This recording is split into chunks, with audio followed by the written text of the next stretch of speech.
If you are seeking a refuge from the chaos and clamor of the modern world, if you yearn for a sanctuary where the pulse of the 21st century fades into the background, allowing you to retreat to a simpler, quieter time, then step inside and surrender yourself to the calming embrace of the 19th century frontier. Good evening, weary traveler, and welcome once more to a tranquil journey through the quiet, vast and profoundly challenging corridors of human history, as the day's last golden light softly, slowly, and peacefully fades away, retreating beyond the distant horizon, and the modern world outside your window begins its gentle, nightly hush. We extend to you a warm invitation. We encourage you to settle deeply, very deeply, into your most comfortable and secure space. Allow your thoughts to gently and serenely unwind, slowly untangling themselves from the day's persistent concerns. Prepare your mind, calmly and patiently, for a truly immersive, yet profoundly tranquil voyage into a time long past, to a world where civilization ended abruptly, and every breath, every act, was a testament to sheer unwavering perseverance. Tonight, we will venture far, far beyond the hurried, often fragmented rhythm of our contemporary existence. We will turn our gaze, with deliberate intention, towards a pivotal, iconic chapter in the shaping of a vast continent, the untamed American frontier. Specifically, our focus will be on what it was really like building a life on the untamed American frontier, providing a deep dive into the everyday existence of the early settlers and pioneers. This is a narrative that seeks to transcend the grand, romanticized tales of adventure and discovery. Instead, we will delve into the harsh, often unyielding, yet deeply repetitive and surprisingly uniform routines that governed the lives of countless individuals who chose to brave the wilderness, bound by the relentless, predictable yet powerful demands of establishing a new home in an unbroken landscape. Imagine, for a long, quiet, contemplative moment, a life dictated not by the familiar comforts of established towns, but by the raw, unceasing demands of nature itself. A world where the dawn brought not the promise of leisure, but the certainty of endless familiar labor, where every hour, every minute was consumed by a single repetitive task performed under the watchful, silent gaze of ancient trees and vast open skies. This was a life of quiet endurance, of profound physical strain, and of an almost hypnotic monotony that, paradoxically, can now serve to lull the modern mind into a state of deep calm. We will explore the subtle sounds of falling timber, the rhythmic swing of an axe, the pervasive scent of wood smoke and damp earth, and the endless precise movements of human hands, synchronized with the demanding rhythms of wilderness survival. This is a story not of heroic battles or dramatic gold rushes, but of the silent, persistent grind of daily existence, of the human spirit's quiet resilience in the face of overwhelming natural forces and profound isolation. It is a narrative woven from threads of physical exhaustion, of repetitive motions, and of the subtle yet ever-present challenges of basic survival, of building a community, and of forging a future in an entirely new, often terrifying, yet breathtakingly beautiful world. Let us now commence our journey. The sun has dipped below the horizon, leaving the sky ablaze with hues of burnt umber and violet. The air, still heavy with the day's heat, hums with the symphony of crickets and tree frogs. You are here, perched on the edge of a clearing, surrounded by the dense, dark embrace of towering trees. The air is alive with the sweet, earthy aroma of damp wood and decaying leaves. Overhead, a canopy of branches interwoven, weaves a tapestry so thick that not a sliver of the moon's gentle light can penetrate. The only illumination granted by the cosmos is a soft, diffused glow that bathes the forest floor in an ethereal silver. Your gaze sweeps across the clearing, taking in the rough-hewn cabin, its windows dark and lifeless, mirroring the vacant sockets of a skull. Beside it, the forge lies cold, its bellows silent, and the rhythmic clang of the hammer has been replaced by the insistent chorus of nocturnal insects. A single oil lamp flickers inside, casting dancing shadows that twist and writhe like phantoms on the rough-hewn walls. From within, the murmur of voices, low and earnest, rises above the relentless drone of the crickets. You have arrived at dusk, drawn by the faint crackle of a campfire and the soft murmur of human voices. A small group of men, their faces etched with the hardships of frontier life, sit around a fire, their eyes reflecting the dancing flames. They speak in hushed tones about the trials of the day, the stubborn resistance of the forest, the endless toil, and the constant threat of wild animals. Their words are punctuated by the hiss of the fire and the distant hoot of an owl. The smell of wood smoke mingles with the savory aroma of roasting meat, creating a heady, primal fragrance that speaks of survival, of community, and of life on the edge of the known world. Each man is lost in thought, his gaze fixed on the flames, reliving the day's hardships, planning for the morrow's challenges. There is a shared understanding among them, a bond forged in the crucible of the wilderness, a silent camaraderie born of sweat, struggle, and a dream of carving a life out of the wilderness. As the night deepens, the firelight fades, and with it, the shadows grow longer, deeper, and more menacing. The forest seems to press closer, its darkness alive with unseen creatures. The men huddle closer, sharing stories of daring hunts and close encounters with death, their voices growing stronger against the encroaching darkness. The crackle of the fire is their defense, its light a fragile bulwark against the all-consuming darkness of the primeval forest. With the first blush of dawn, the men rise, stiff and weary, their bodies protesting the relentless demands of their labors. One by one, they begin their daily routines, each movement practiced, efficient, and devoid of any unnecessary flourish. There is a grim satisfaction in their gestures, a quiet pride in their weathered faces, born of years of wrestling with the untamed wilderness. The morning mist hangs heavy, shrouding the forest in an ethereal veil. The men move with the precision of clockwork, their actions honed by years of necessity and repetition. The rhythmic thud of the axe against the trunk of a tree resonates through the clearing, a primal beat that echoes the heartbeat of the forest itself. The sharp tang of pine and cedar fills the air, mingling with the earthy musk of damp soil and decaying leaves. As the trees fall, they leave scars upon the landscape, wounds upon the body of the forest. But these men see not destruction, but provision, not death, but sustenance for their burgeoning community. Theirs is a world of quiet industry, of endless, repetitive tasks, and of the slow, inexorable conquest of the wilderness. One by one the logs are felled, their stark forms lying in neat rows, silent sentinels awaiting their final destiny. The sun climbs higher, the temperature rises, and the men work in a state of near silence, broken only by the ringing of the axe and the creak of the saw. By midday, the clearing is a tableau of organized chaos, a testament to the quiet, persistent industry of these men. The forest stands diminished, wounded, yet not defeated, and the men, their faces streaked with dirt and sweat, stand ready to continue the eternal struggle, the ceaseless battle between civilization and the wild. A sudden gust of wind rustles through the trees, carrying with it the scent of rain and the distant call of a lone bird. The men pause, their tools suspended in midair, their gazes turned towards the darkening sky.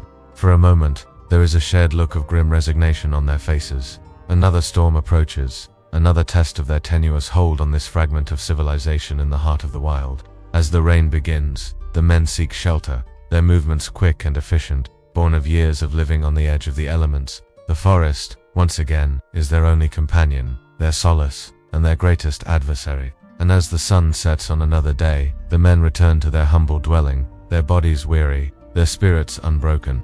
The cycle of life on the frontier is relentless, unchanging, and utterly unforgiving.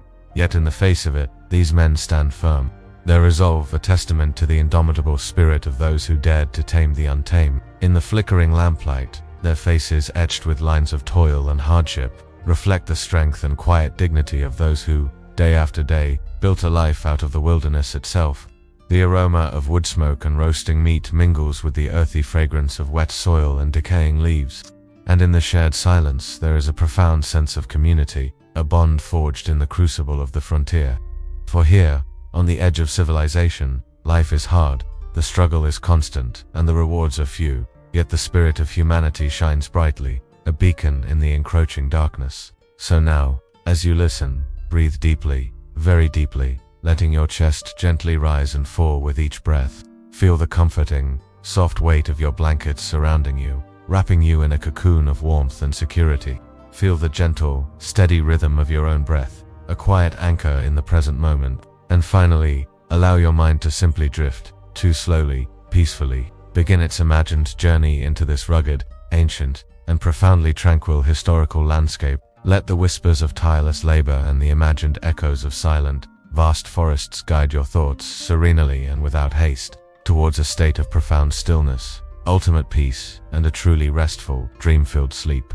Having gently settled ourselves into the contemplation of a bygone era, allowing our minds to slowly drift towards the vast, open landscapes of human endeavor, let us now transport our thoughts, calmly and with profound understanding, to the very edge of civilization, to a realm of immense unbroken wilderness. We are about to immerse ourselves, not in the bustling cities or grand empires of the past, but in the raw, relentless, and profoundly repetitive reality of daily existence for countless individuals who dared to venture forth and establish a new life on the untamed American frontier. This is a story of sheer quiet endurance, of sensory immersion in a world fundamentally bound to the raw power of nature, and the unique kind of weariness that only constant, unceasing labor in a vast, indifferent landscape can induce, a weariness so deep it might paradoxically lull your own mind into a profound and dreamless sleep. Imagine, for a long, quiet moment, the very start of such a day. Deeply rooted in the unpredictable yet demanding patterns of the wild. The hour is impossibly early, long before the first hint of golden light has even begun to paint the eastern sky, which is still shrouded in the deep, cool, indigo blue of pre-dawn. You are awakened not by a jarring alarm clock, but by the subtle, almost imperceptible shifts in the surrounding forest. Perhaps the soft, distant hoot of an owl, now retreating, or the faint, almost silent rustle of leaves as a small animal stirs from its nocturnal slumber. Your temporary sleeping shelter, perhaps a crude lean-to fashioned from branches and rough animal skins, or a simple blanket spread directly on the cool earth beneath the vast canopy of ancient trees, feels damp and chill, its meager protection barely holding back the pervasive coolness of the morning air. The ground beneath you, hard and uneven, is covered with a thin layer of dry leaves and damp earth, its texture familiar against your weary body.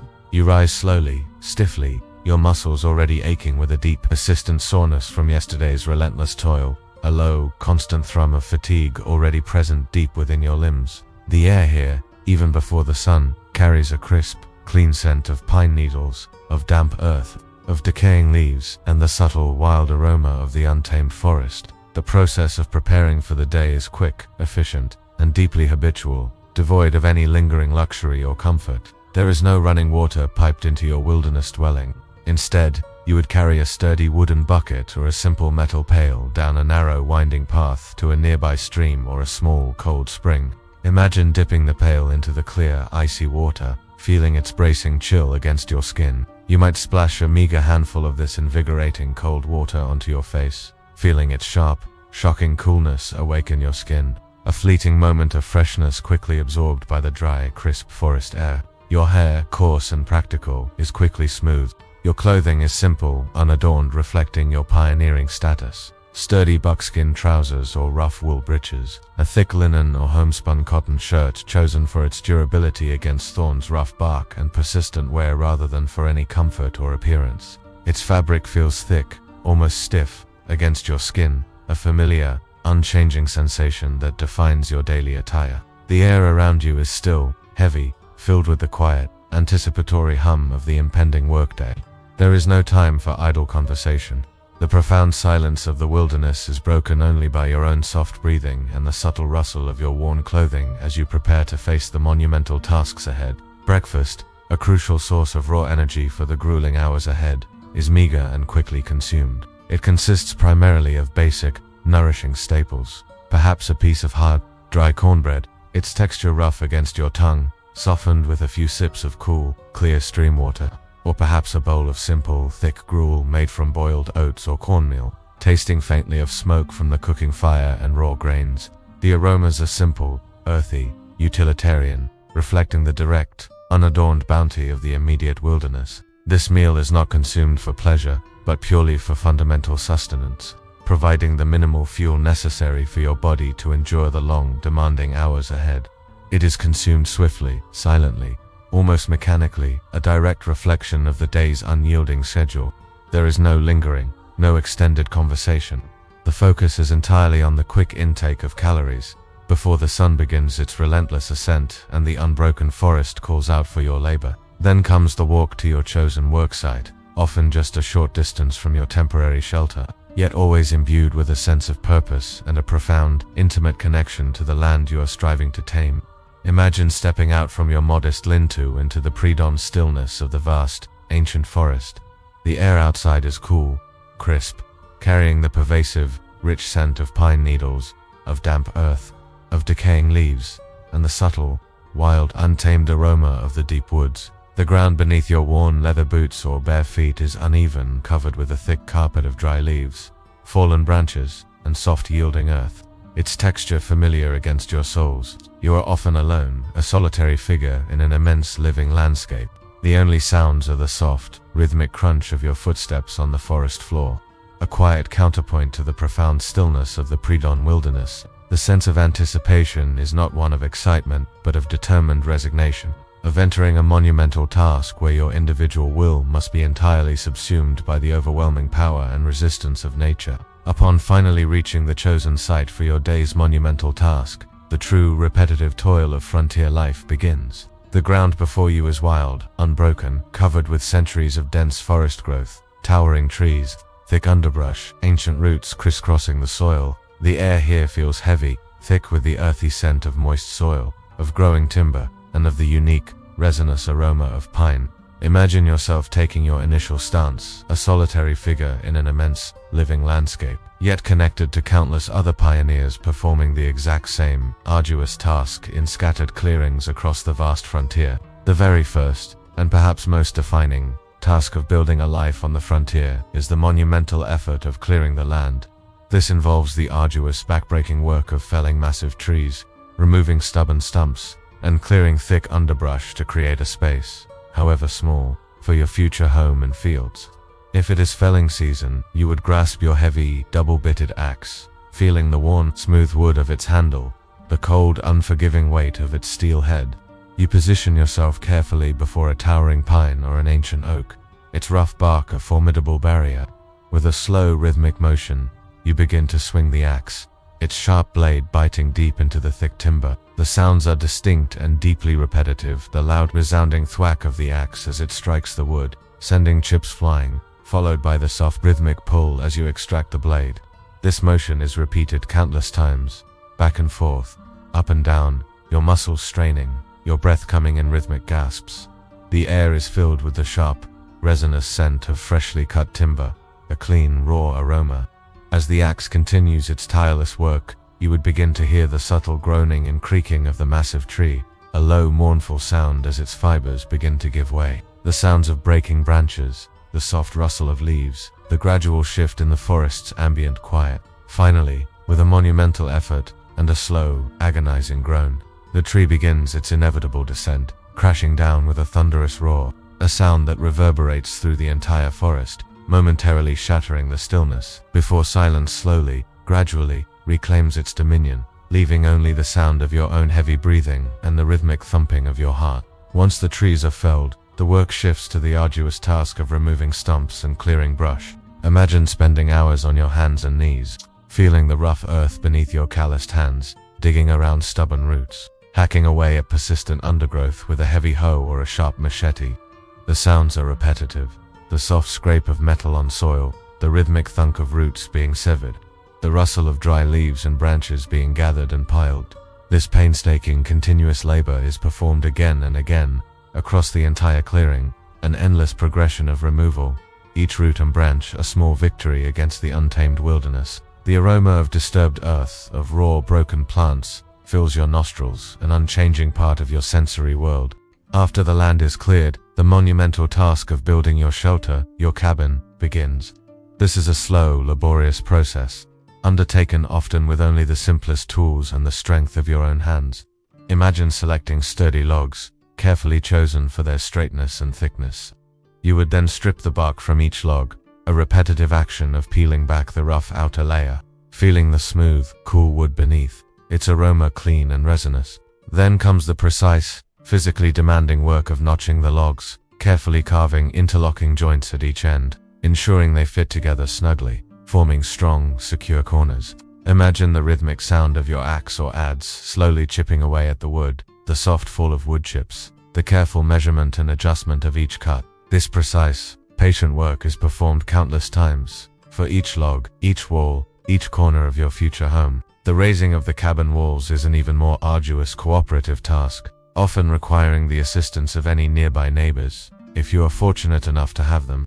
Imagine the immense effort of lifting each heavy log, slowly, laboriously, into place, guiding it precisely into its carved notch. The sounds are deep and physical, the strained grunts of effort, the soft creak of ropes, the dull thud of wood settling into wood, the occasional sharp clang of a hammer. This rhythmic, slow construction, log by patient log, builds your home, a tangible testament to your persistence against the wilderness. The air is thick with the scent of fresh-cut timber, a comforting aroma that signifies progress. This meticulous, physical construction, piece by piece, forms the secure walls that will shelter you from the elements, a monument to deliberate effort. Once the basic structure is standing, the work shifts to making it habitable. Imagine the patient task of filling the gaps between the logs with chinking a mixture of mud, moss, clay, or small stones, carefully pressing it into every crack to seal against wind and cold. The feel of the damp, cool earth mixture on your hands, the soft squishing sound as it is pressed into place, is a repetitive, soothing action. Then comes the construction of a simple fireplace and chimney, built from local stones or mud and sticks, a central point for warmth, for cooking, and for light. The rhythmic tapping of hammer on stone, the soft scrape of mortar, these are the sounds of building warmth and security. The aroma of wood smoke from your first fire, its warmth slowly filling the small cabin, is a deeply comforting, primal scent, signifying the creation of a true home. The daily acquisition of food is a constant, unending responsibility, intertwined with every waking hour. There is no nearby market to purchase provisions. Your survival depends entirely on your own efforts and the raw generosity of the land. If it is hunting season, imagine walking slowly, silently, through the dense forest, your senses acutely attuned to every subtle sound, every rustle of leaves, every snapped twig. The air is crisp, cool, carrying the scent of damp earth and decaying leaves. The only sounds are your own soft, rhythmic footsteps, the gentle whisper of the wind, and the distant, muffled calls of unseen forest creatures. Hours might pass without success, demanding immense patience and unwavering vigilance. The physical effort of tracking, of waiting, of stalking is immense. The success or failure of a hunt directly impacts your family's sustenance, creating a constant, underlying tension in the quiet pursuit. If it is farming season, after the land has been painstakingly cleared, the planting begins, a deeply repetitive yet profoundly vital activity. Imagine yourself walking slowly, deliberately, along each newly formed furrow in your small rough field, your bare feet sinking gently into the soft, disturbed earth. Your hand, holding a small pouch filled with precious corn, bean, or squash seeds, moves with a practiced, rhythmic sweep. You gently scatter the seeds, a small, continuous shower of life falling into the waiting soil. The sound is subtle, the soft rustle of seeds in your hand, the faintest patter as they land on the earth, and the gentle whisper of the breeze. This precise, repetitive motion is performed again and again, across your entire small field, an endless progression of sowing, each seed a silent promise of future sustenance. The aroma of disturbed earth, earthy and subtly sweet, fills your nostrils, an unchanging part of your sensory world. Protecting your crops and livestock from wild animals is another continuous, often monotonous, responsibility. Imagine spending long hours, particularly at dusk and dawn, watching over your small fenced-in plot. The sounds of the wilderness intensify as night approaches. The distant howl of a wolf, the unseen rustle of leaves as a deer passes, the unsettling hoot of an owl. You might spend hours simply observing, your eyes scanning the tree line, your ears straining for any unusual sound. You might be tasked with setting simple, repetitive snares for small game, or building crude fences to deter larger animals, checking them morning and evening. This vigilant, repetitive watchfulness, often performed in profound silence, under the vast, open sky, was another facet of the pioneer's unyielding daily life, a quiet battle against the forces of nature. The lack of modern conveniences meant that every aspect of life involved immense, repetitive labor. Washing clothes meant hauling heavy buckets of water from the stream, heating it over a fire, and then laboriously scrubbing coarse fabrics by hand, the rhythmic slosh of water and the repetitive rubbing motions consuming hours. Preparing meals meant grinding grain by hand into flour, churning butter, preserving meats through salting or smoking, all slow, physical processes filled with repetitive motions and earthy smells. Every item in your cabin, from the simplest wooden spoon to the roughest blanket, was either painstakingly made by hand or brought from afar with immense effort. The constant physical demand, the endless cycle of chores, meant that true idleness was a rarity and true leisure was a luxury almost unknown. The pervasive silence of the frontier, broken only by the sounds of nature or your own deliberate labor, could be profoundly isolating.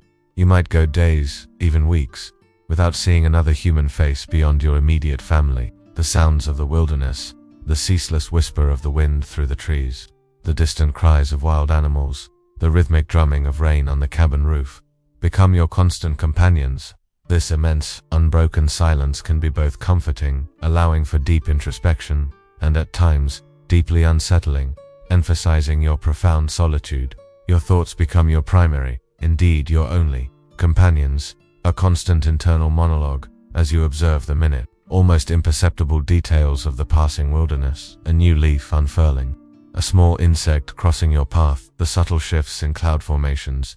This forced solitude, this immense quietude, could lead to a deep meditative state, a profound connection with the self and the vastness around you. Or it could amplify any underlying anxieties, emphasizing your complete reliance on your own two hands. As the sun begins its slow, gradual descent towards the western horizon, painting the sky with fiery oranges, deep purples, and soft fading blues, the air gradually, slowly, begins to cool again, sometimes dramatically, bringing with it the biting, penetrating chill of the wilderness night, a stark contrast to the day's heat. The shadows lengthen, stretching endlessly across the forest floor, before finally, inevitably, merging into the complete, profound darkness of night. Your cabin, small and simple, becomes a beacon of light and warmth in the vast, encompassing blackness of the forest. Inside, the fire crackles softly, its warmth a comforting presence against the pervasive chill.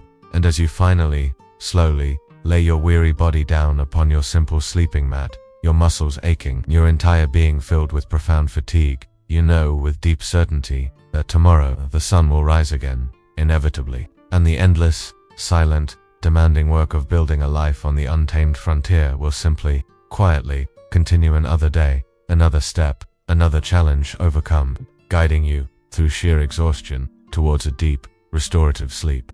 Having deeply immersed ourselves in the stark, unyielding realities of building a life from absolute scratch on the untamed American frontier, experiencing the immense physical toil of clearing dense land, constructing rudimentary shelter with bare hands, and enduring the profound, pervasive isolation dictated by the vast, unbroken wilderness, let us now, slowly and with a profound shift in perspective, turn our gaze. We are about to step into a vastly different yet equally demanding sphere of frontier existence, the life of a quiet observer, a dedicated artist whose relentless pursuit was not to conquer the land nor to extract its immediate resources, but to meticulously record its fleeting, delicate, and often unseen, avian beauty. We speak of John James Audubon, a renowned ornithologist and painter, whose extraordinary life was a profound testament to an almost unparalleled perseverance, an obsessive attention to meticulous detail, and a deep, often solitary dedication to deciphering and capturing nature's most silent, feathered wonders.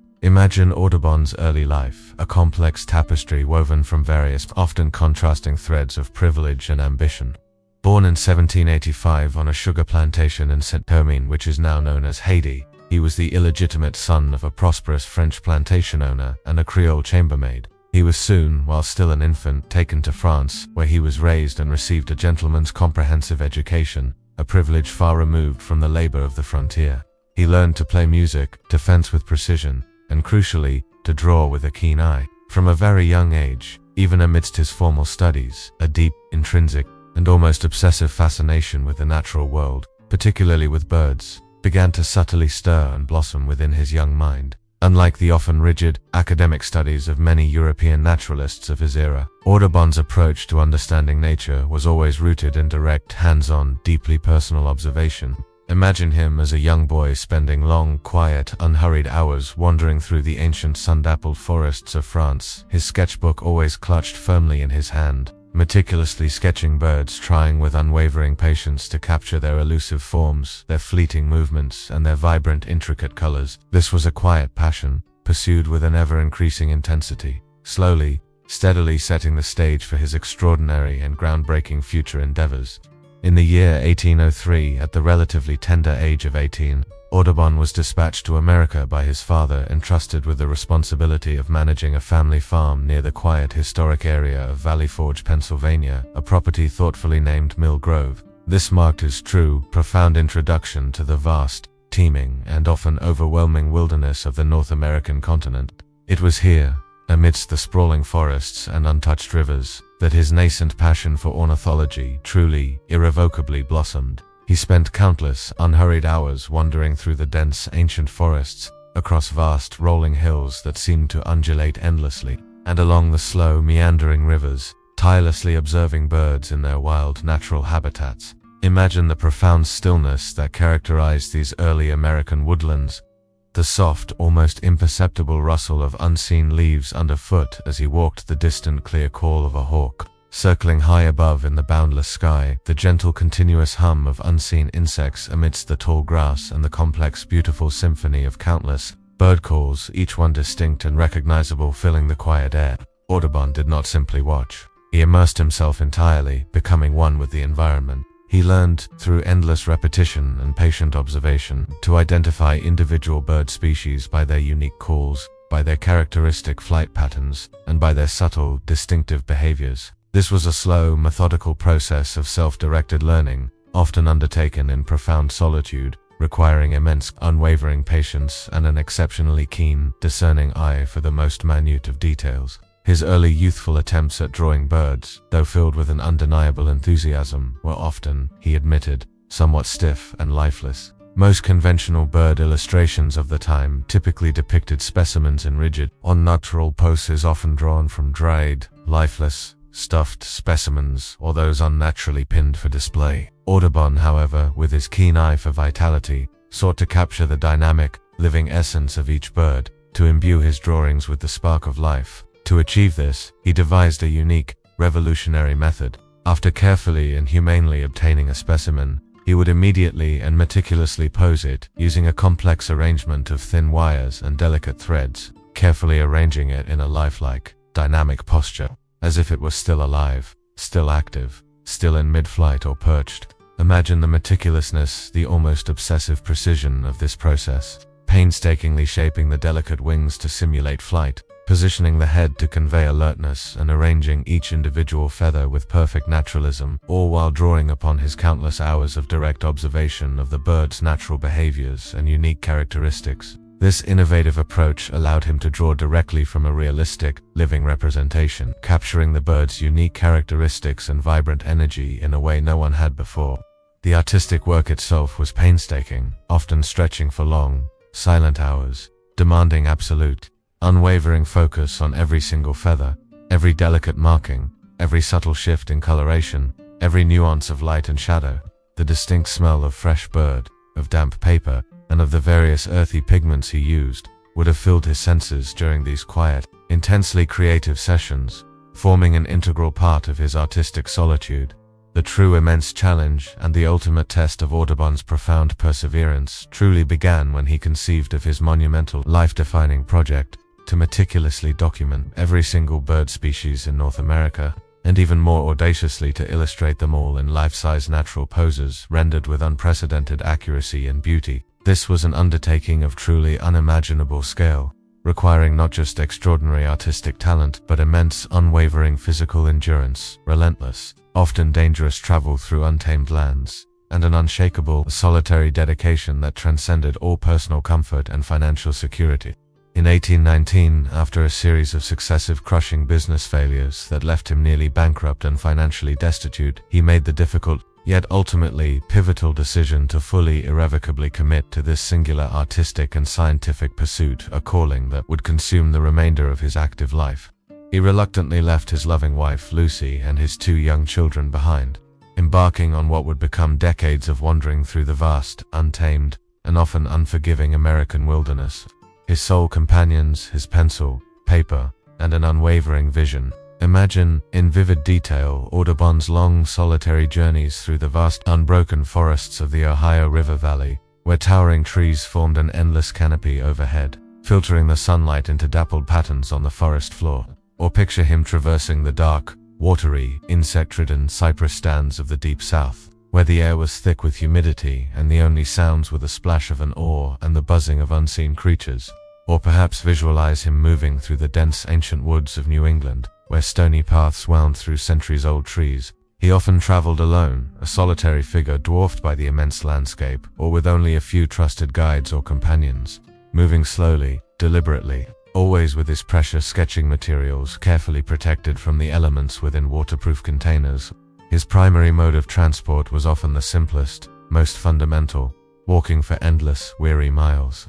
His feet becoming intimately familiar with the varied terrain, he navigated vast, silent rivers by crude canoe or sturdy flatboat, his paddle dipping rhythmically into the water, the gentle splash a consistent sound. Sometimes, he would ride a sure-footed horse through dense thorny underbrush, its rhythmic plodding a constant companion.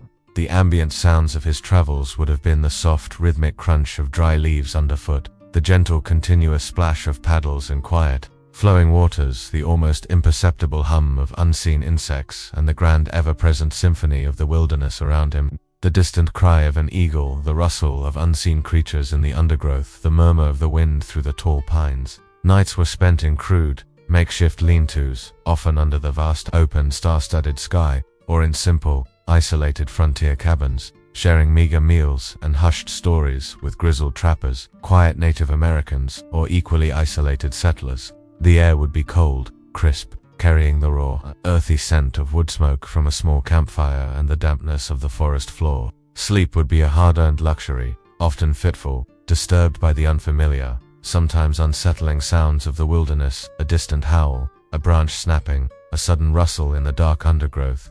His days were an endless, demanding cycle of quiet, patient observation. Meticulous hunting, an unfortunate necessity to obtain specimens for his detailed drawings, as photography did not yet exist, and painstaking, often agonizing, artistic creation.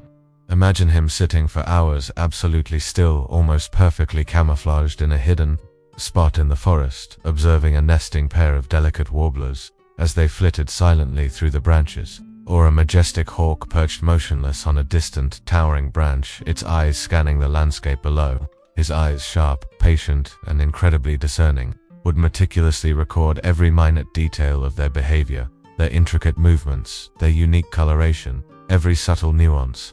Then, after carefully obtaining a specimen, the artistic work would begin anew, a sacred ritual. He would meticulously, reverently, pose the bird, using a complex arrangement of thin wires and delicate threads to capture its lifelike essence, its true spirit.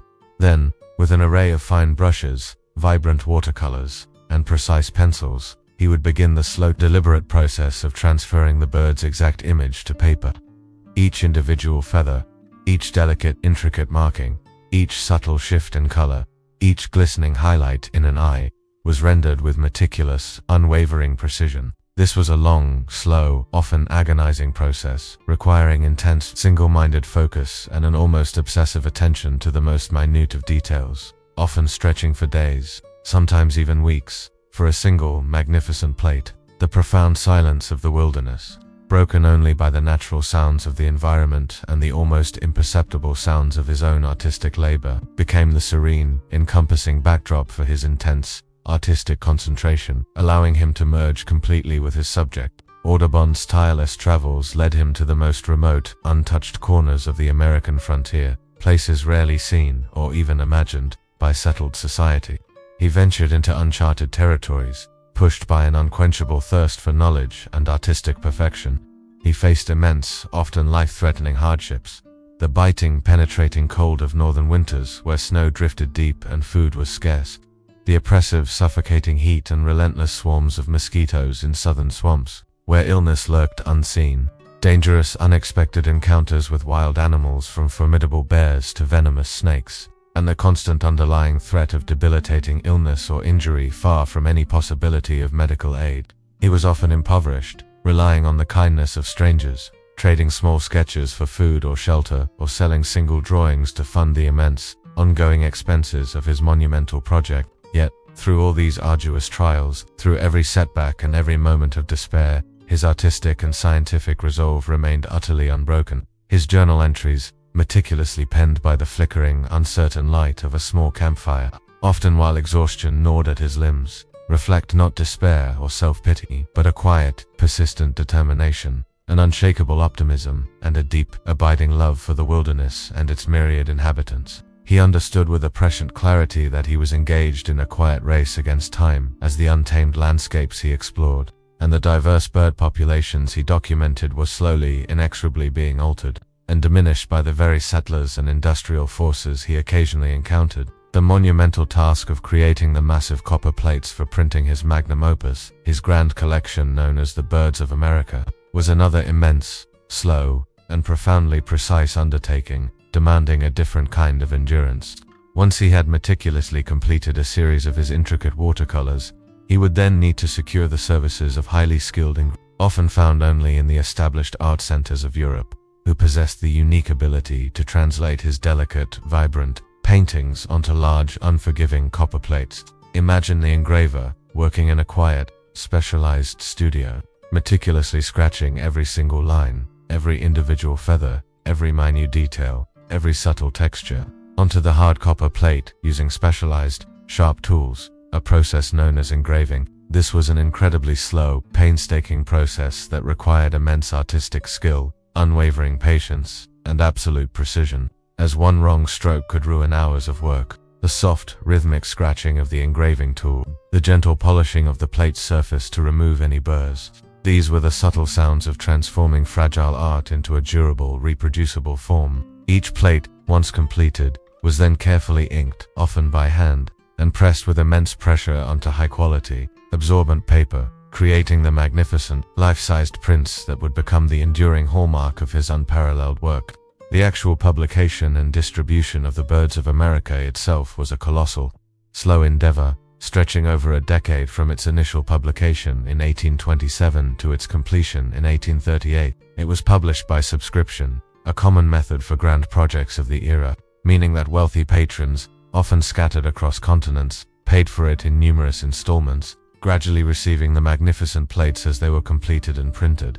Imagine the careful, meticulous packing of each set of precious prints, ensuring their protection during their long, slow journey across the vast Atlantic Ocean to reach their discerning subscribers. Then, the equally meticulous unrolling of the large, unbound sheets by the eager recipients. It was an undertaking that constantly drained Audubon financially, forcing him into a perpetual state of fundraising and often pushing him to the brink of destitution. And it physically exhausted him with endless travel and ceaseless work.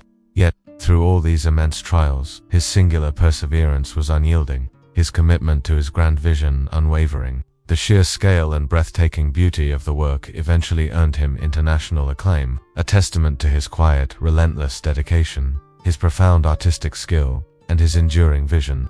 His monumental book became a silent, enduring monument to the astonishing diversity and beauty of the birds of North America, meticulously preserving their forms and colors for generations to come, allowing future observers to gaze upon their magnificent forms with awe and wonder, a visual legacy that continues to inspire. John James Audubon's entire life was a profound, inspiring testament to the immense, often unseen, power of quiet perseverance, of an almost obsessive, meticulous observation, and of an unwavering, singular commitment to a grand, deeply personal vision. His world was one defined by immense wilderness, by daunting, often solitary challenges, and by the constant, subtle changes of nature itself.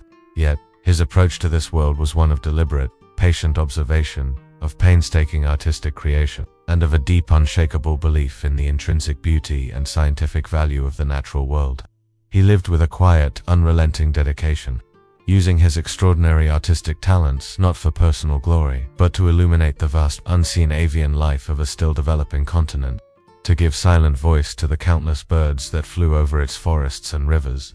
His lasting legacy is not merely in the grand collection of his published works, which stand as enduring masterpieces, but in the countless unseen hours of quiet observation, in the methodical, repetitive brushstrokes, and in the persistent, arduous journeys that allowed him to capture nature's fleeting, delicate beauty.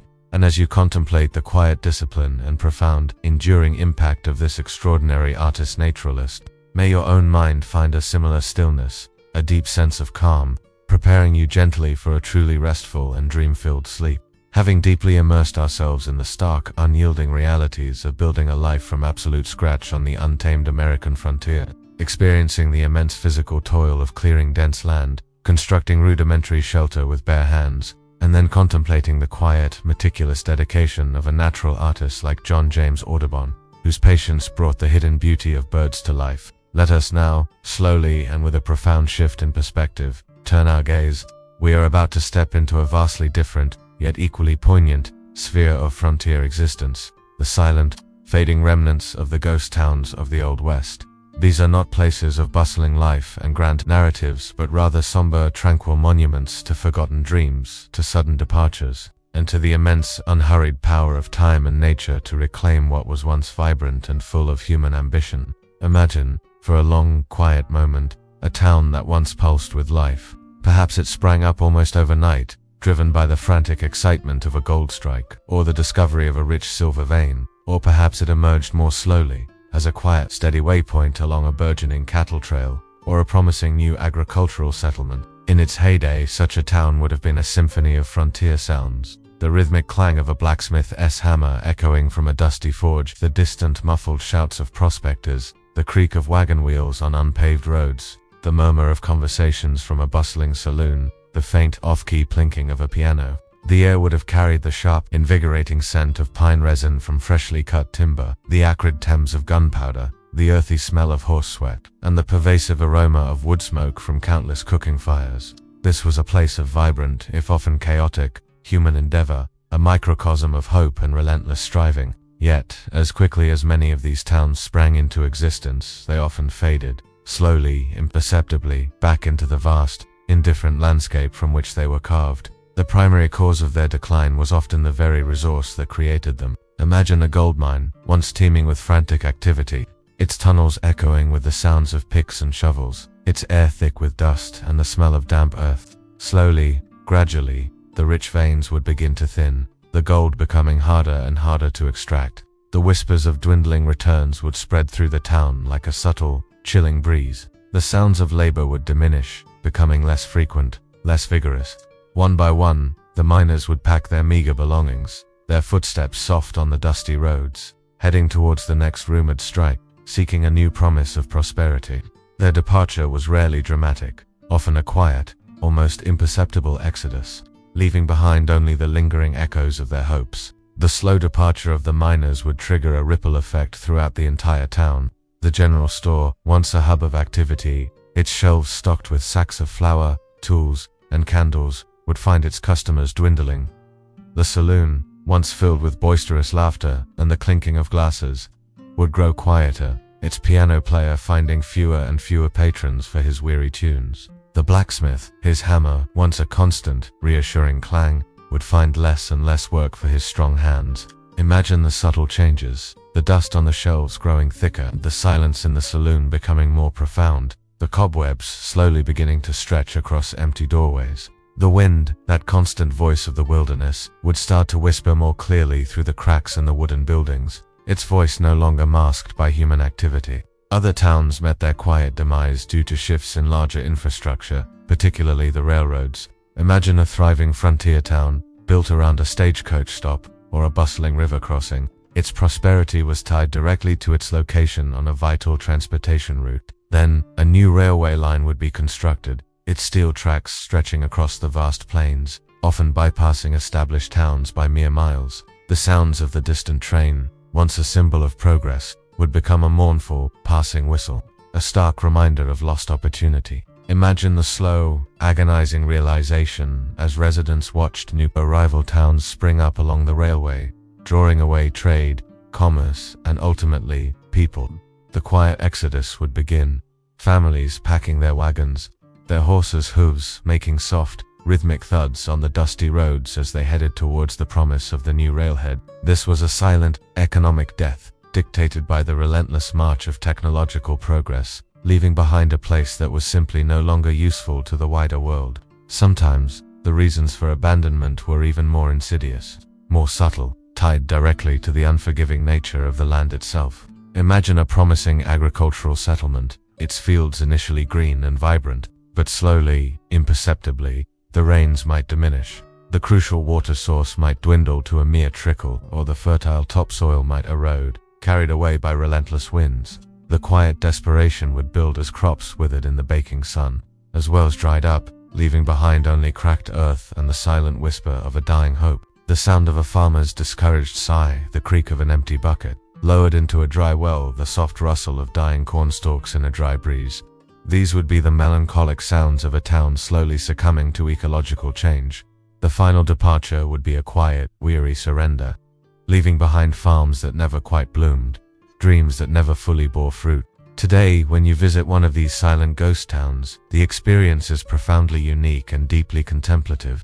The first impression is often one of overwhelming stillness. The vibrant sounds of human life have long vanished, replaced by the pervasive, ancient voice of the wind. Imagine walking slowly, deliberately, down what was once a bustling main street, now overgrown with dry weeds and sagebrush. The wooden boardwalks, once echoing with hurried footsteps, are now rotten, splintered, collapsing gently back into the earth. The silence here is immense, broken only by your own soft breathing, the rhythmic crunch of your footsteps on dry gravel, and the ceaseless, melancholic whisper of the wind as it whistles through empty doorways and broken window panes. This wind carries the faint, dry scent of ancient dust, of weathered wood, and of long-forgotten aspirations. The buildings themselves stand as silent, weathered sentinels, slowly succumbing to the elements. Imagine a saloon, its wooden facade now bleached gray by decades of sun, its once vibrant painted sign faded to an indistinguishable blur. The swinging doors, once constantly pushed open by eager patrons, now hang askew, their hinges rusted solid, creaking faintly in the breeze with a mournful rhythmic groan. Inside, the floorboards are buckled, covered with a thick layer of dust and fallen plaster. A broken, dust-covered piano might sit silently in a corner, its keys yellowed and cracked, forever robbed of its lively tunes. The silence here is profound, punctuated only by the occasional distant caw of a raven, or the soft rattle of loose corrugated tin on a distant roof. These are the silent, decaying remnants of once vibrant spaces, inviting quiet contemplation on the transient nature of human endeavors. A general store might stand, its front porch sagging, its windows shattered, gaping empty holes that once displayed everyday necessities. Imagine peering through a broken pane of glass, seeing shelves still lining the walls inside, now bare, covered in decades of dust. Silent witnesses to countless transactions that once took place there, perhaps a few rusty cans, their labels long since peeled away, still sit abandoned on a forgotten counter. The quiet here is absolute, broken only by the soft click of dust motes dancing in the shafts of sunlight that penetrate the interior. These are the mundane objects of daily life, now imbued with a quiet, profound poignancy, speaking volumes about the simplicity and the scarcity of resources that defined frontier living. Further down the street, you might encounter a small wooden schoolhouse, its roof partially caved in, its one-room interior exposed to the elements. Imagine walking inside, feeling the dry, dusty air. A few broken miniature wooden desks might still be bolted to the floor, their surfaces scored with long-forgotten carvings. A rusty cast-iron stove, once providing warmth, now stands cold and silent in the center of the room. The silence here is immense, a stark contrast to the distant, imagined sounds of children's laughter, of lessons being read aloud, of the rhythmic scratching of slates. The lingering aroma of old wood and dust fills the air, a melancholic echo of past innocence. These spaces, once filled with vibrant life and innocent sounds, now simply stand, silently enduring the slow, inevitable process of decay. The archaeological work in ghost towns is often less about digging into the earth and more about carefully documenting the remains that stand, or gently lie, on the surface. Imagine historians and preservationists moving slowly, deliberately, through these silent streets, not with shovels, but with measuring tapes, cameras, and detailed notebooks.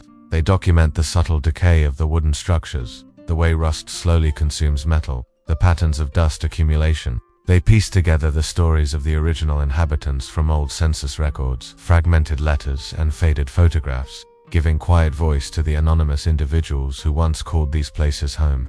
This slow, meticulous process of observation and documentation is a quiet act of remembering, of honoring the efforts and dreams of those who came before. The profound silence of a ghost town is its most powerful feature. It is a silence filled with echoes, with the imagined whispers of voices long vanished, with the lingering energy of lives once lived with intense purpose. It is a place where the human story has abruptly ended, yielding its space back to the indifferent grandeur of nature. The rhythmic creak of weathered wood, the soft whistle of the wind through empty windows, the gentle hum of unseen insects amidst the dry grass. These are the ambient sounds of absence, sounds that invite deep contemplation on the transient nature of human ambition and the enduring power of the wild. It is a silence that offers a unique form of meditation, a profound stillness that can quiet the restless mind. As the sun begins its slow, gradual descent towards the western horizon, casting long, dramatic shadows across the dusty streets of the ghost town, the air grows cool, carrying the sharp, clean scent of sagebrush and dry earth. The last light paints the decaying buildings with hues of orange and deep purple, before finally, inevitably, merging into the complete, profound darkness of the wilderness night. You are surrounded by the enduring silence of forgotten dreams, by the quiet grandeur of reclamation. And as you imagine yourself settling into this deep, quiet comfort, perhaps listening to the soft, rhythmic whisper of the wind through the empty buildings of an ancient, abandoned frontier town, allow your own mind to find its perfect stillness, drifting gently, peacefully into a deep and truly dream-filled sleep.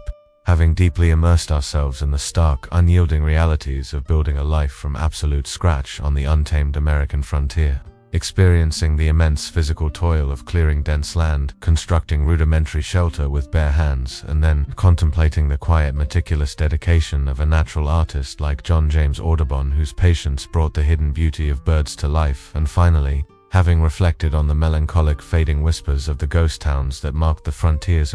Let us now, slowly and with a profound shift in perspective, turn our gaze. We are about to step into a vastly different, yet equally isolated and profoundly disciplined sphere of frontier existence, the life within a remote frontier trading post, a small, fortified beacon of fragile civilization, nestled deep within the vast, indifferent wilderness. These were not bustling cities, nor were they solitary homesteads. They were quiet, self-contained hubs, meticulously managed, serving as vital lifelines and points of subtle, slow exchange in a world defined by immense distances and profound isolation. Imagine, for a long, quiet moment, the approach to such a trading post. After days, or even weeks, of arduous travel through dense forests, across wide rolling plains, or along the banks of a slow-moving river, the first sight of the post would have been a profound comfort. It might appear as a small cluster of sturdy log buildings, often enclosed by a tall, defensive palisade made of sharpened timber, a stark, deliberate mark of human endeavor against the vast backdrop of nature. The air, which for days had carried only the sense of pine-damp earth and wild animals, would now subtly shift, carrying faint new aromas, the comforting smell of wood smoke from a chimney, the rich, earthy scent of tanned animal hides, and perhaps the subtle aroma of cured tobacco or stacked provisions. This gentle change in the air itself was a quiet promise of respite, a signal of human presence. As you drew closer, slowly, deliberately, the sounds would begin to shift. The constant whisper of the wind through the trees, the distant calls of unseen birds, or the soft rustle of tall grass would begin to mingle with the subtle, human-made sounds emanating from within the post's walls. Perhaps the faint, rhythmic clang of a blacksmith's hammer, softened by distance, the distant, muffled lowing of a tethered horse, or the low, continuous murmur of hushed voices, barely discernible through the thick-logged walls. There would be no sudden, jarring noises, chaotic clamor, but a steady, subdued hum of quiet activity. A symphony of contained existence. The sense of anticipation would build not from excitement, but from the deep, pervasive yearning for basic provisions, for news from the outside world, and for the simple, comforting presence of other human beings. Upon finally entering the trading post, often through a heavy, reinforced wooden gate that groaned softly as it swung open, you would step into a central courtyard. This open space would typically be surrounded by several sturdy log buildings. The main trading store, a warehouse for goods, perhaps a small residence for the trader and his family, and possibly a bunkhouse for temporary visitors or hired hands. The air inside the palisade would feel different, less wild, more contained, carrying a rich, complex blend of scents. The sharp tams of freshly cut timber, the distinct aroma of animal furs, the sweet scent of molasses, the earthy smell of flour, and the subtle metallic temps of new tools. It was a sensory world that spoke directly of commerce and survival, yet all within a framework of quiet order. The heart of the trading post was the main store, often a single, spacious room, usually dimly lit by the natural light filtering through small, carefully positioned windows, or by the flickering glow of tallow candles or a single simple oil lamp. Imagine the interior, shelves lining the walls, carefully stocked with an astonishing array of goods that had traveled vast distances. You might see stacks of rough woolen blankets, their texture thick and coarse, rows of metal tools, axes, shovels, traps gleaming dully in the soft light, sacks of flour, cornmeal, and dried beans would sit patiently on the floor, their earthy scent a subtle presence. Barrels of molasses, salt, and perhaps even rum would be arranged with careful precision. Hanging from the ceiling or stacked in corners would be bundles of cured animal furs, beaver, fox, deer, their distinct, musky aroma a constant presence in the air. The silence within the store would be profound, broken only by the soft creak of the floorboards as you moved, the gentle rustle of a stacked blanket, or the distant, muffled sounds of the wilderness beyond the thick walls. The life of the trading post operator, often a solitary individual or a small family, was one of constant, methodical, and often monotonous discipline. Their days were dictated not by the external chaos of the frontier, but by the slow, predictable rhythm of inventory, maintenance, and periodic trade. Imagine the trader, a calm, patient figure, perhaps seated at a rough-hewn wooden counter, meticulously recording transactions in a large, leather-bound ledger.